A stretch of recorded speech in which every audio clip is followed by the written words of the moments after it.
प्रथम बंदो सतगुरु चरण जिन अगम गम में लखाइया, गुरु ज्ञान दीप प्रकाश करी पट खोल दरस दिखाइया। सतगुरु की महिमा अनंत, अनंत किया उपकार, लोचन अनंत उघाड़िया, अनंत दिखावन हार। मेरे हृदय मंदिर के आराध्य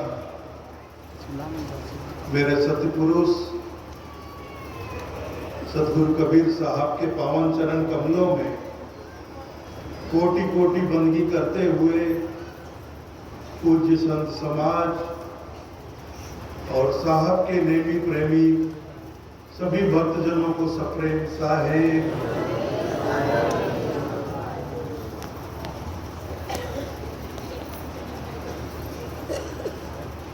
पूरे साल भर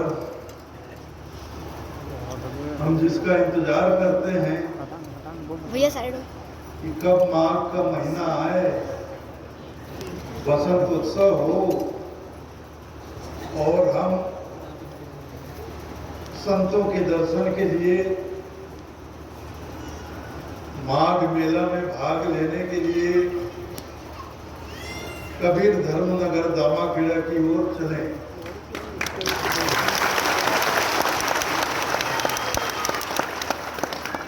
हमें भी आप लोगों का इंतजार रहता है।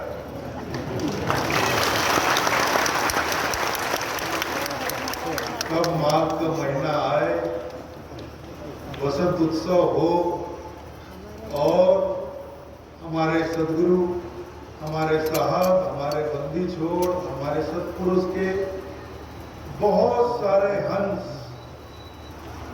कबीर धर्मनगर दामाखेड़ा की धरती पर पधार कर खूब किलोल करें, खूब आनंद।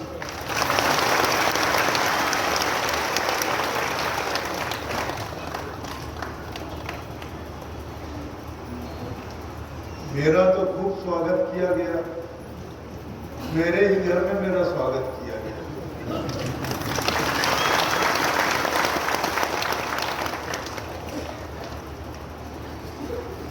अब मैं चाहता हूं कि मैं आप सभी लोगों का स्वागत करूं।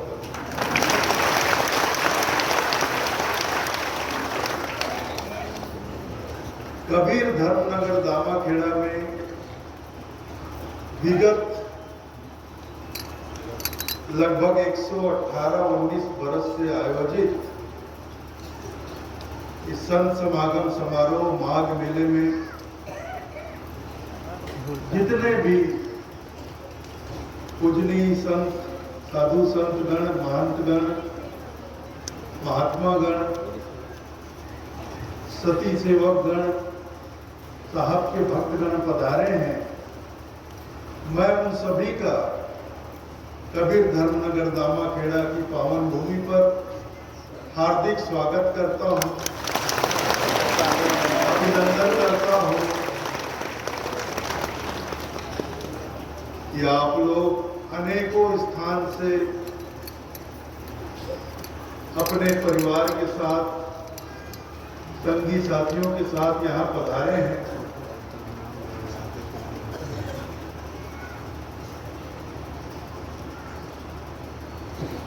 आप सब भली भांति जानते हैं इस बात को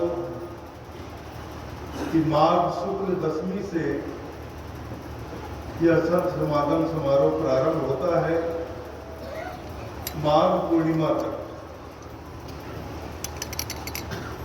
कार्यक्रम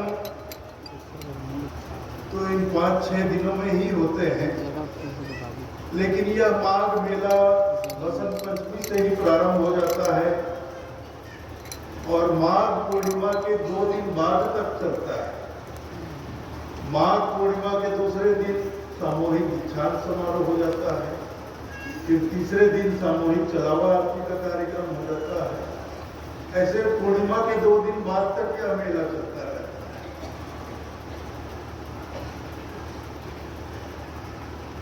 तो बहुत आनंद आता है आप लोगों के साथ।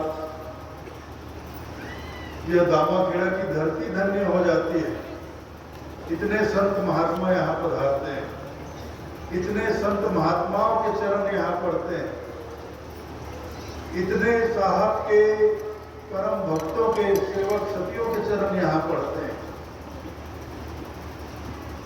जामा खेड़ा वासी धन्य हो जाते हैं, जामा खेड़ा की धरती धन्य हो जाती है।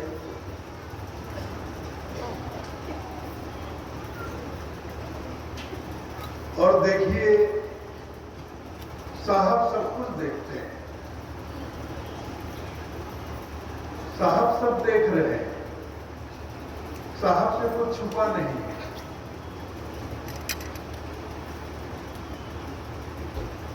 साहब सदा थे, सदा हैं और सदा रहेंगे, और उनकी दृष्टि कभी हमसे हट नहीं सकती, चाहे हम उनकी भक्ति करें या ना करें। साहब की दृष्टि हमसे हट नहीं सकती। साहब हमें हर पल, हर घड़ी, हर क्षण निहारे।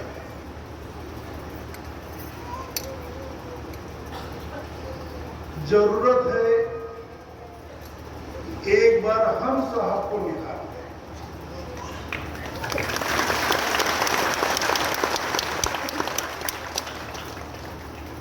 साहब तो निरंतर हमें देख रहे हैं, निहार रहे हैं, लेकिन हम एक बार संसार से अपनी दृष्टि हटाकर सतगुरु की ओर दृष्टि करें, उनके नयनों में झांके, उनकी आंखों में आंखें डालें, उनकी आंखों में आंखें डालें, तो उनकी कृपा दृष्टि हमारे नयनों से हमारे हृदय पटल पर पहुंच जाए।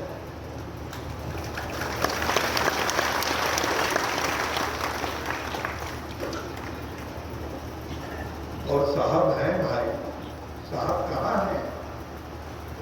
साहब कहाँ है? अब आजू बाजू ऊपर नीचे मत देखो, साहब कहाँ है? आपके घर में ही बैठे हैं, और साहब के प्रत्यक्ष रूप देखना चाहते हैं तो हमारे संत महात्मा, साहब ने कहा है ना, धर्मदास संत मम नामा, संतन माही मोर विश्रामा, जब ढूंढो तब संतन माही, अंते ढूंढो पयो नाही।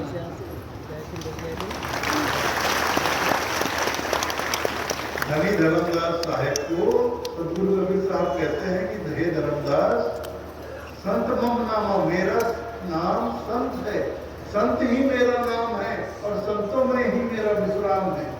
और जब भी मुझे ढूंढना हो तो संतों में ढूंढना, और इधर उधर ढूंढोगे तो मैं मिलने वाला नहीं। तो संतों में ही साहब हमें मिलेंगे, इसलिए प्रति वर्ष कबीर धर्मनगर दामा खेड़ा में संत समागम समारोह का आयोजन किया जाता है, ताकि यहाँ हम संतों से मिल सके और संतों में अपने मालिक, अपने बंदी छोड़ सतगुरु कबीर के दर्शन कर सके।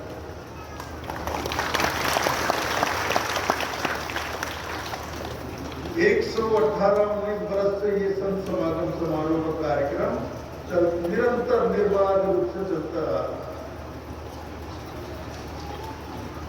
हमारे पूर्वज, आपके पूर्वज जो पुराने कबीरपंथी हैं, वो आते थे कि बहुत से नए लोग आने लग गए, और नए लोग आने लग गए। इस मेले में और भी नए लोग आए होंगे जो पहली बार पधारे होंगे।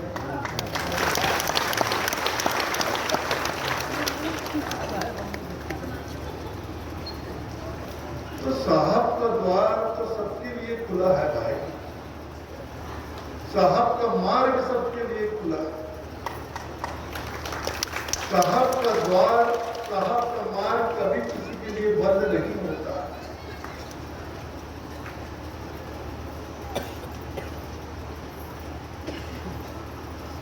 ऐसा नहीं है कि साहब का द्वार, साहब का मार्ग केवल पुण्य आत्माओं के लिए खुला। और जिन्होंने पुण्य नहीं कमाया उनके लिए साहब का द्वार बंद हो, ऐसा नहीं होता।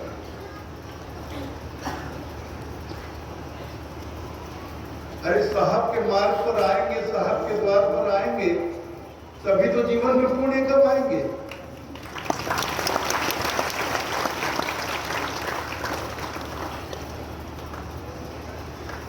हमारे गुरुदेव परम पूज्य पंचरी हजूर गिरिंद मुनि नाम साहब, तो कुछ लोग बोलते थे, साहब आप निगुरा साकट लोगों के घर क्यों चले जाते हैं? वो चले जाते थे, कोई निगुरा साकट भी उन्हें बुलाता था तो उनके घर चले जाते थे।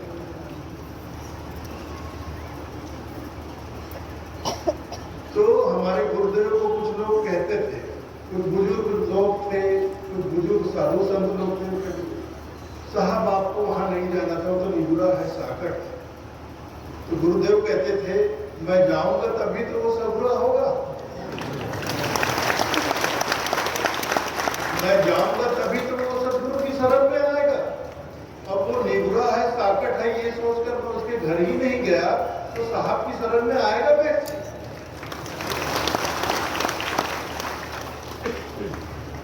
तो साहब का द्वार, साहब का मार्ग सबके लिए खुला है। जिसका जब दिल चाहे साहब के द्वार आ सकता है, साहब के मार्ग पर चल सकता है। बीच में कहीं कोई टोल नाका नहीं, कहीं कोई चुंगी टैक्स नहीं कि पहले हमसे मिलो, हमसे संपर्क करो, उसके बाद तुम्हारे लिए साहब का रास्ता खुलेगा। ऐसा नहीं है। और ऐसा जो बोलते हैं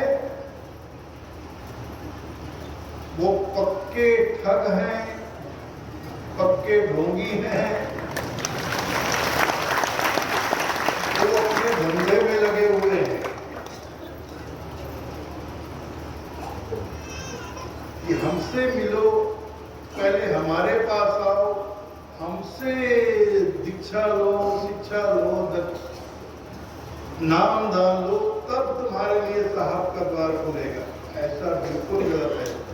साहब ने बीच में बिचौलिया कोई भी नहीं रखा हुआ है। साहब को कोई बिचौलिया नहीं चाहिए।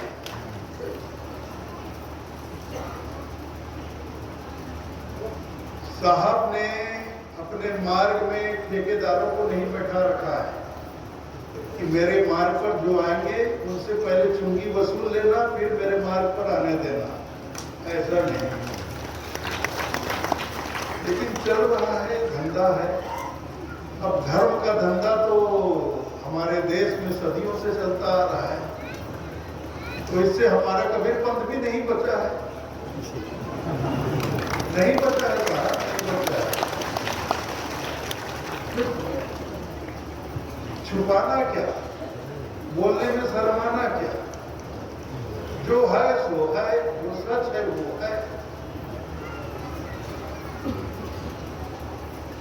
तो हमें इस बात को जरूर जान लेना चाहिए, साहब हमें मिलेंगे सीधे मिलेंगे, किसी बिचौलिए के माध्यम से नहीं मिलेंगे। ये पक्की तरह से आप इस बात को गांठ बांध लीजिए।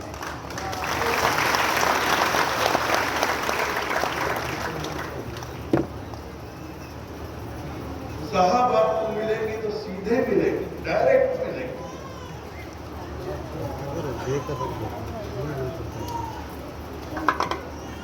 और किसी भी रूप में मिलेगा।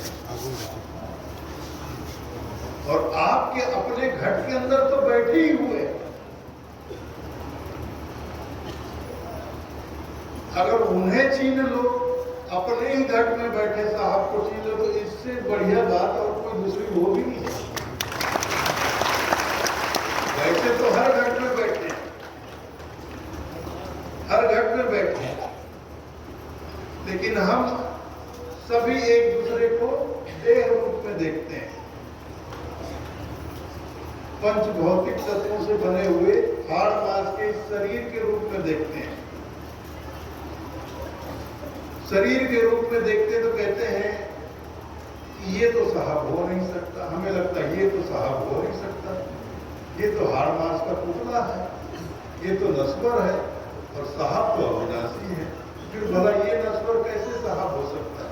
ठीक है, उसका शरीर नस्वर है, उसका शरीर हाड़ मांस का है, लेकिन उस शरीर के भीतर जो बैठा हुआ है परम तत्व, वह तो साक्षात परमात्मा ही है, साहब ही है।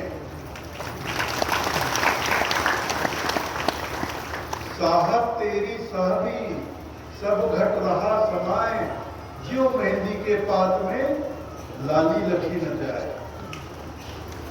मेहंदी के पत्ते को देखो तो लाली नजर नहीं आती, पत्ता हरे रंग का दिखता है, लेकिन हर पत्ते के अंदर उस हरे रंग के पीछे लाली छुपी होती है।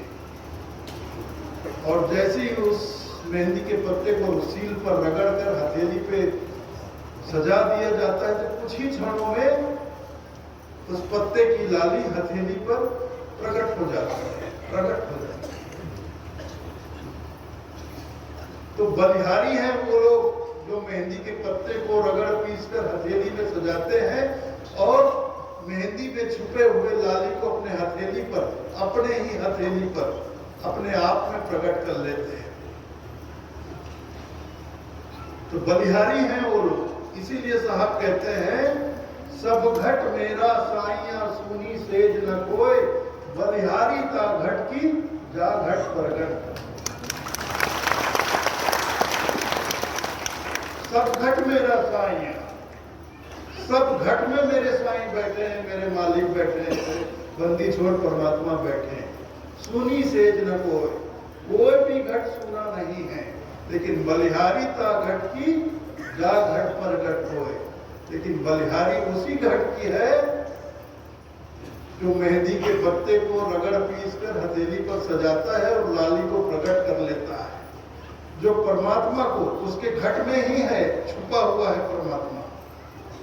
जैसे मेहंदी के हरे पत्ते में लाली छुपी होती है, वैसे इस हाड़ मांस के पंच तत्व से बने हुए शरीर में परमात्मा, हमारे मालिक, हमारे साहब बैठे हुए। तो जो अपने इस मानव जीवन को पहचान कर अपने इस मानव जीवन को सार्थक करता है, सदुपयोग करता है, सदुपयोग करते हुए जीवन में साधना करके अपने भीतर बैठे हुए मालिक को, साहब को प्रकट कर लेता है, उसका जीवन बलिहारी हो जाता है, वह धन्य हो जाता है, वह मुक्त हो जाता है, वह अपने निज ठौर को चला जाता है, सतलोक को चला जाता है, वह सदा साहब के साथ हो जाता है, साहब के साथ ही हो जाता है। जिसने साहब को जान लिया वो साहब का हो जाता है। साहब का हो जाता है नहीं, समझना इस बात को, साहब का हो जाता है ये नहीं, साहब ही हो जाता है। चली जो पुतली नून की था सिंधु का ले, आपन जल पानी भई तुरंत कहे को बैन। चली जो पुतली नून की, नून कहते नमक को, नमक का पुतला, चली जो पुतली नून की था सिंधु की ले। नमक का पुतला समुद्र की गहराई नापने उतरता है, जैसे ही उतरता है पानी में उतरते ही वो भूल जाता है। आपन गल पानी भई, सागर में उतरता है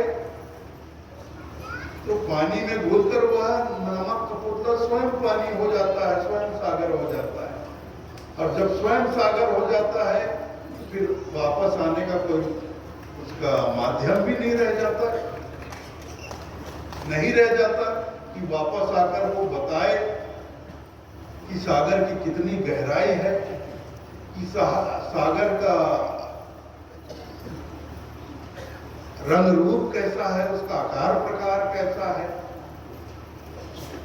नहीं बता सकता, क्योंकि वो तो मिट जाता है। अगर ना घुले पानी में और पूरी गहराई तक नमक का पुतला जाए और गहराई नाप कर वापस निकले, तब वो दुनिया को किसी को बोल भी सके कि हाँ भाई मैंने सागर को नापा, इतनी गहराई है, इतने मीटर की गहराई है, मैंने नापा। लेकिन पुतला तो नमक का है, वो तो पानी में उतरते ही घुलने लगेगा और थोड़ी दूर जाकर पूरा घुल जाएगा और सागर में ही मिलकर सागर हो जाएगा। जो सागर में मिल गया वो सागर।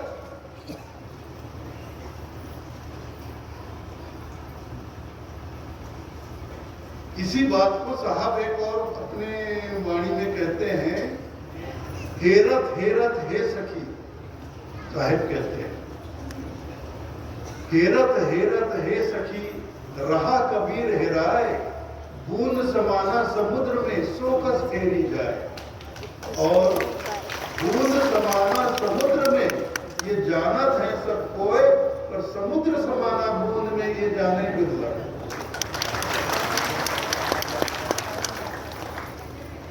हेरत हेरत है सखी, रहा कबीर हेराए, बूंद समाना समुद्र में सो कस फेरी। जो पानी की बूंद एक बार सागर में गिर गए, समा गई, उसे कैसे निकाला जा सकता है? कोई तरीका है? दुनिया के पास कोई उपाय है, कोई तरीका है कि कोई पानी की एक बूंद आकाश से टपक कर समुद्र में समा जाए, उसको वापस निकाला जा सके उसी बूंद को? नहीं, क्योंकि जो बूंद है पानी की, सागर में गिरते ही वो सागर में विलीन हो जाती है। तो बूंद समाना समुद्र में ये जानत है सबको, ये तो सब देखते हैं, सब समझते हैं, सब जानते हैं कि पानी की बूंद आसमान से गिरती है सागर में तो सागर में समा जाती है। लेकिन ये बात बहुत बिरले लोग जानते हैं कि समुद्र समाना बूंद में ये जाने बिरला। केवल बूंद ही सागर में नहीं समाती, सागर भी बूंद में समा जाता है। फिर दो नहीं रह जाते, एक हो जाते हैं। और उस एक को एक भी नहीं कहा जाता, फिर वो अद्वैत हो जाता है। हमारे धर्म दर्शन में द्वैतवाद चलता है या अद्वैतवाद चलता है, एकवाद नहीं चलता। द्वैत है या अद्वैत है? एकवाद कहां से लाओगे?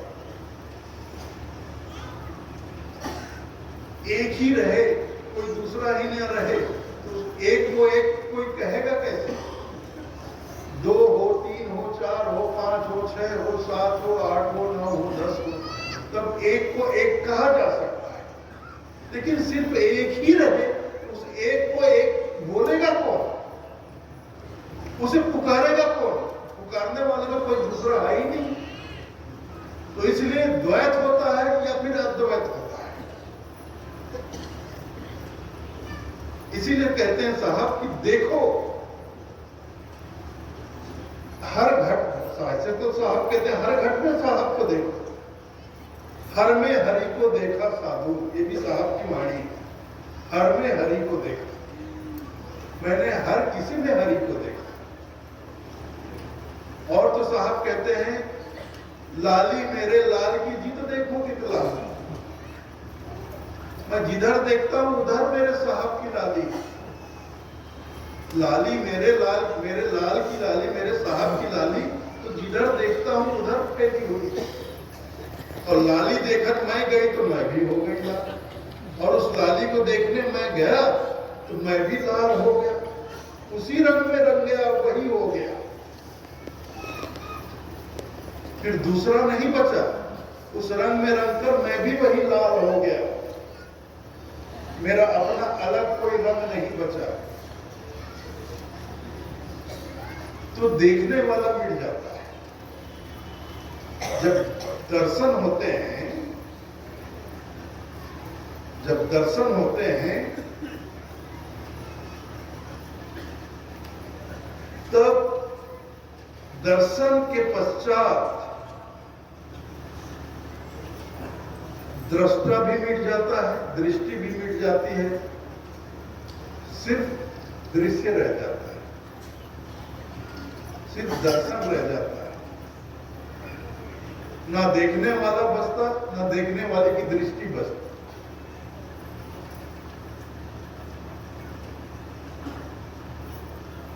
ऐसा ही होता है। इसीलिए साहब कहते हैं, देख देखत देखत ऐसा देख, मिट जाए दुनिया हो जाए। देखत देखत ऐसा देख, मिट जाए दुनिया हो जाए। ये दो का भाव ही खत्म हो जाए। देखना है तो ऐसे देखो कि जिसे देखो उसमें समाकर वही हो जाओ। ये दो का भाव ही खत्म हो जाए कि एक मैं और दूसरा मेरा साहब, और एक मैं दूसरा मेरा साहब, और एक मैं तो बहुत छोटा है भाई। मैं की औकात क्या है? मैं है क्या? मैं क्या है? मैं मतलब अहंकार है, अहम। मैं संस्कृत में अहम कहते हैं। अहम अर्थात अहंकार। अब परमात्मा के समक्ष, साहब के समक्ष एक अहंकार की क्या औकात होगी? क्या औकात?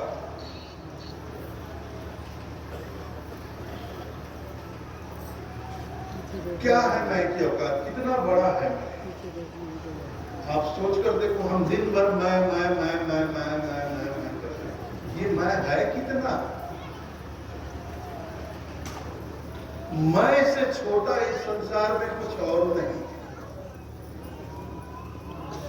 एक धूल की कण भी मैं से बड़ा है। ये मैं जो पन है, मैं का जो पन है हमारे अंदर, मैं भाव लिए फिरते मैं, ये सबसे क्षुद्र है संसार में, सबसे छोटा है। मैं का भाव सबसे छोटा। और जब तक हम मैं को धारण किए रहेंगे, हम बहुत छोटे रहेंगे, सीमे में बंधे। मैं एक सीमे में बंधा हुआ है और परमात्मा साहब असीम है। इस बात को समझिए आप। मैं सीमाबद्ध है, साहब असीम है। तो जो सीमे में बंधा है वो असीम को कैसे प्राप्त करेगा? आप सोचिए।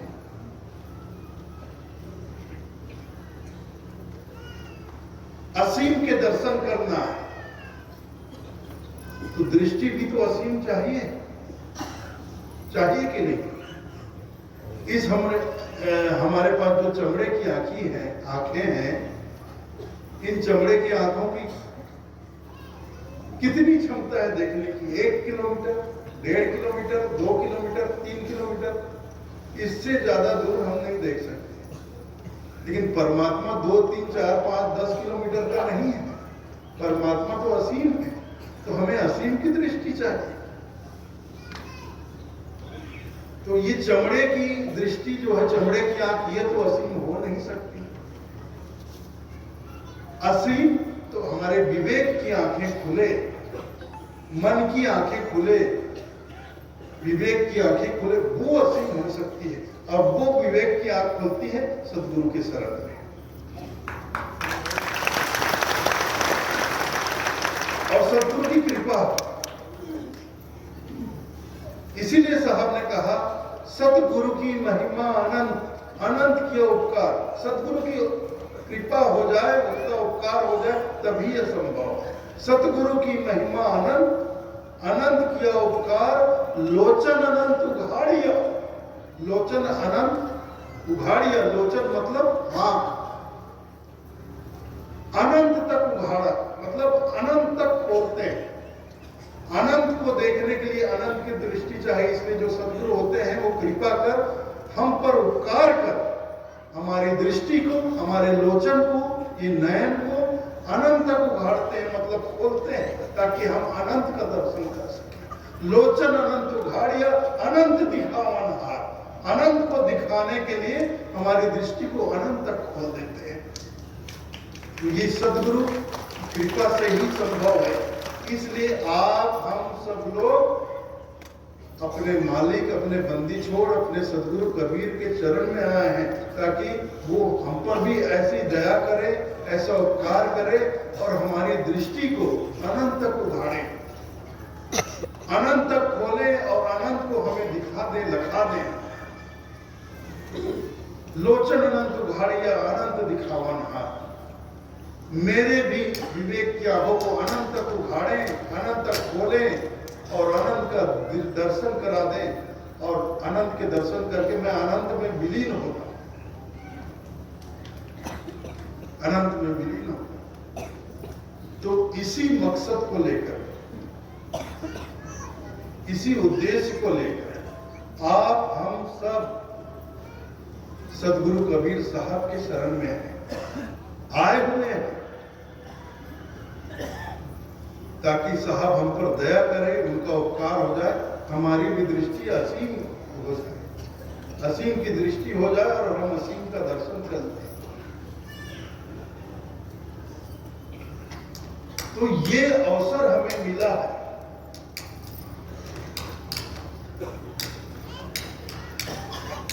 और यह अवसर बहुत दुर्लभ है।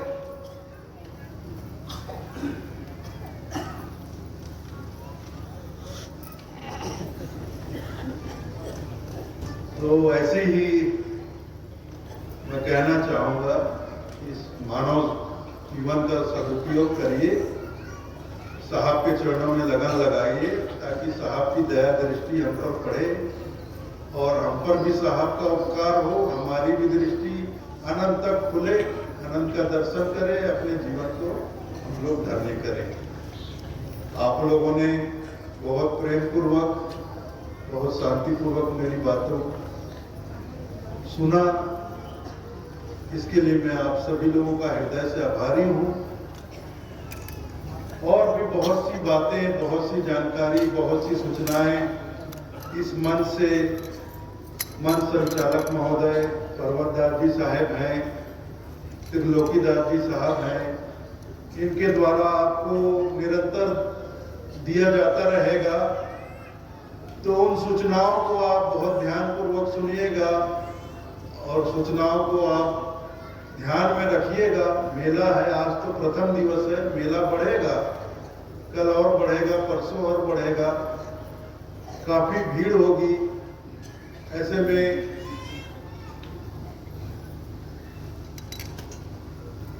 अरे बहुत, जब मैं छोटा था तो एक फिल्म आई थी, बम्बई का चोर।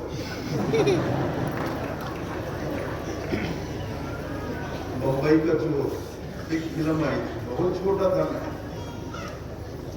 अभी 2 दिन पहले यहाँ चोर पकड़ा गया, वो गोरखपुर का चोर। अभी यहाँ पकड़े पुलिस वाले को दिए, मुझे बताया कार्यकर्ताओं ने एक चोर पकड़ा गया है, पकड़ के पुलिस वालों को दिए, पता चला वो गोरखपुर से आया, वो यूपी से पूरी गैंग लेके आया मेले में, पॉकेट मारी। तो संभल कर रहिए।